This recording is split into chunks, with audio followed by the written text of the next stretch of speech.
The co-creator of Dragonlance is taking shots at D&D as another split looms in the not-so-distant future.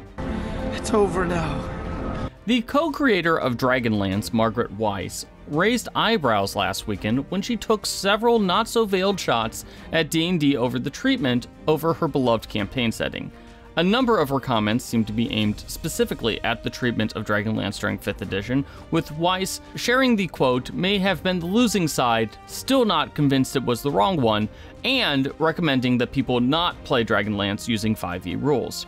Weis threw a number of barbs and accusations, stating that she wanted to consult on the Dragonlance 5e revival project, and she also criticized several changes, such as the proposed change of making a Kender a magical being in the initial playtest materials for Dragonlance 5e, which was later dropped. Weis also took a shot at Wizards of the Coast, removing the iconic mustaches from the Knights of Solamnia to help the Dragonlance setting blend in more with other existing D&D settings. So no, not even facial hair was safe from D&D's reinvention of Dragonlance. The posts also highlight how Weis and Hickman seem to be shut out of any input into the new 5e version of Dragonlance, with Weis actually saying that they would have liked to consult, but instead had to watch all the missteps with the new Dragonlance adventure and the mini-setting campaign book from the sidelines like a normal fan. Now, we'll note that this isn't exactly new information. Wizards noted during the lead-up to that book that they didn't consult with Hickman and Weis during the 5e revival,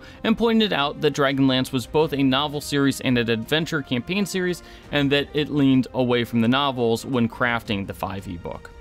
However, many of her criticisms also appeared to be aimed at Dragonlance's treatment during the TSR days, as she pointed out that the original editors of D&D couldn't spell Kryn properly, and that it was TSR's idea to add a dragon to the Dragonlance logo in the 90s because management was concerned that fans wouldn't know that Dragonlance was about dragons.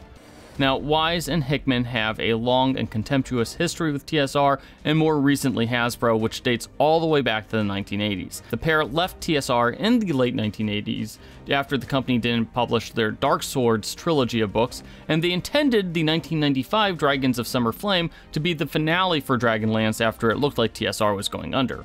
More recently, the pair sued Hasbro over the publication of a new trilogy of Dragonlance novels, which were scrapped after the first novel was completed and the second was well underway. While that lawsuit was settled and the trilogy of Dragonlance novels are now being published, it appears that the poor reception of the Dragonlance campaign module, which seemed to reframe Dragonlance as the war setting and made several updates to the setting that were criticized by Dragonlance fans, and lingering feelings about the lawsuit seem to have led Weis to speak out about Dragonlance treatment in the hands of Hasbro.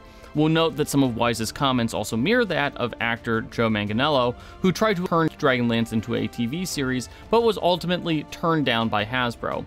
And with Joe Manganiello also claiming that Wizards of the Coast told them that they had no plans for further Dragonlance projects. Dragonlance is not a property that they are interested in developing further currently. It seems like a split, or more likely a little bit of a vaulting of Dragonlance may be happening sooner as opposed to later. Now, Weis and Hickman do have one more Dragonlance novel due to come out this summer, but that will likely be the last Dragonlance novel for the foreseeable future. Of course, all of that can change, such as if Hasbro decides to make that Dragonlance TV series down the road, but these comments are the latest sign that Dragonlance's canon, at least in the hands of its original creators, are coming to an end. Let us know what you think about these most recent comments in the comments section below.